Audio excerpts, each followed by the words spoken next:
Hello there, it's been 1 month of the lockdown and so perhaps time for us to take stock. Now, in the first place, it's very clear that the lockdown has succeeded in controlling the spread of the coronavirus in India. If you look at the number of cases in India, the numbers are growing in a linear manner, not in an exponential manner.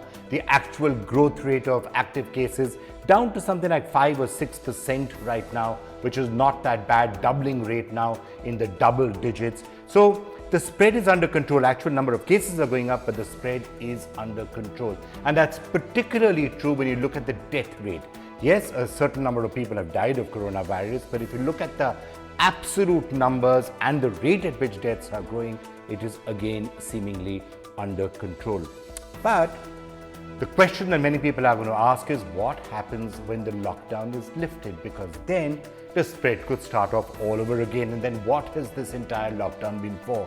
You've had a 30-day shutdown, 40-day shutdown. What has it actually achieved? Now, I'll give you the answer for that. What theory says is, and this is pretty much the strategy that the government is following, use the period of the lockdown to build up a certain amount of capacity, build up capabilities, so that even if cases do restart and the build-up of cases accelerates once the lockdown is over, you have the ability to counter it in a far better manner than you would have had if cases had skyrocketed, let's say, in the middle of March. And I'll just take you through some of the numbers which in a sense underline that. Let's just take a look, for example, at testing labs. There were 100 testing labs on the 23rd of March. Now there are 325. And of course, the number of tests, there were 14,000 or 15,000 tests then. Now 500,000 has been done, and our ability to do tests is up to nearly 30,000-40,000 per day. But equally important when it comes to hospital infrastructure. In March 2020, there were about 1,000 dedicated hospitals that could handle COVID. Now there's something like 3,700. More importantly, isolation beds. If there are a large number of coronavirus cases suddenly coming in, where can they go? On the 23rd of March, there were 54,000 isolation beds. Now that's nearly 2 lakhs. Ventilators, again, that number has probably gone up. 14,000 was a number, according to the PIB, somewhere in the middle of March. Government yesterday said 12,000, but they've ordered a whole bunch more. So ventilators are also available.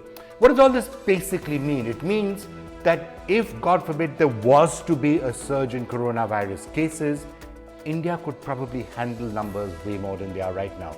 24,000 cases right now. With 2 lakh isolation beds, it means there could be 2 lakh active cases in India at one time, and we'd probably still be able to handle it. There are enough ICU beds also to be able to handle it, and enough ventilators. So that's what this time has essentially bought for us. Now, of course, let's hope it doesn't come to that. Let's hope cases don't go up. Let's hope that the plateauing continues. Let's hope that the curve flattens. And let's hope there is no coronavirus. But let's not forget the one thing that this 1 month of time has actually bought us: enhanced capabilities. Now let's take a look at all the top stories. Prime Minister Narendra Modi on Friday interacted with Sarpanchs across the country via video conferencing. Speaking on the coronavirus crisis, the Prime Minister said that the pandemic has made it absolutely clear we have to depend on ourselves only for our survival. We have learned from this crisis that we as a nation, from cities to villages, must be self-sufficient and not depend on others for anything we need in our daily lives, he said. The Prime Minister also launched e-Gram Swaraj portal to digitally connect panchayats.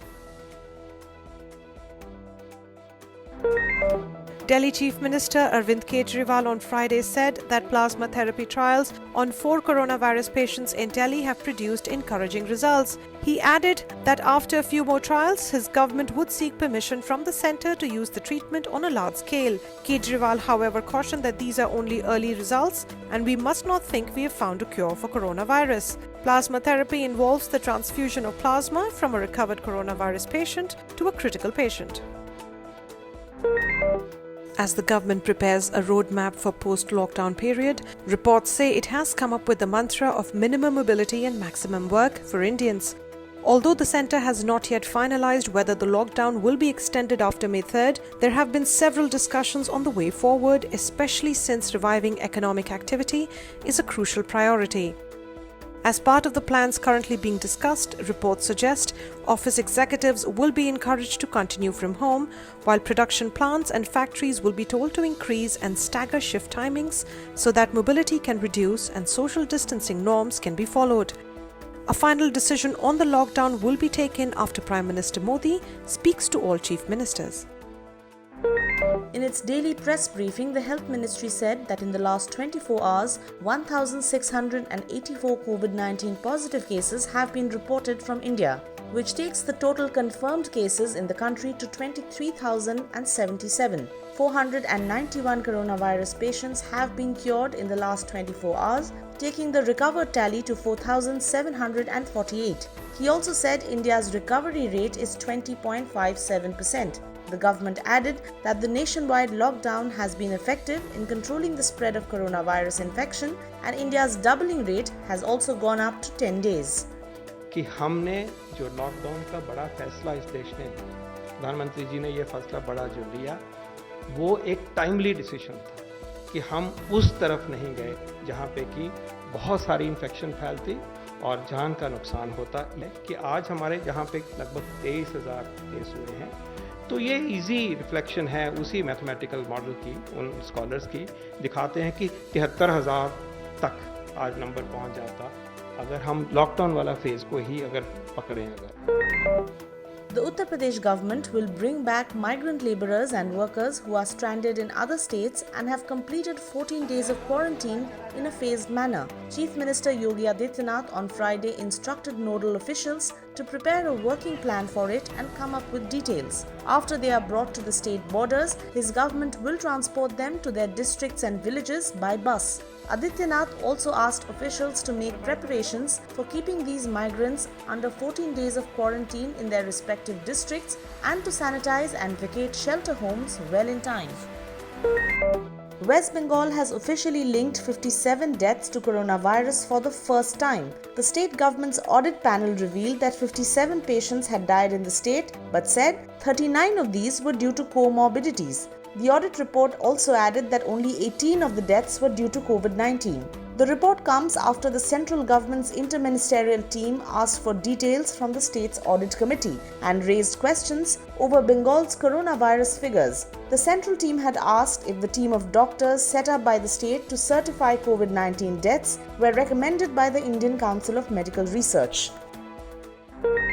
In a crisis management move of sorts, West Bengal Chief Minister Mamata Banerjee reportedly summoned poll strategist Prashant Kishor to help her counter BJP's criticism of her government's alleged mismanagement of the coronavirus crisis in the state. Reports say Prashant Kishor reached the state in a cargo flight carrying relief material. The centre will now start a probe to investigate allegations against Kishor. With all domestic flights suspended, Kishor flying to Kolkata would be in violation of government orders. The Hindustan Times quoted Prashant Kishor as saying that the reports were false and he hasn't been to an airport since March 19th. The coronavirus pandemic is expected to impact more than 29 lakh jobs in the Indian aviation and dependent industries, Global Airlines Group IATA said on Friday. The International Air Transport Association said the pandemic and the subsequent lockdown have significantly impacted economic activities, with aviation and tourism among the worst affected sectors.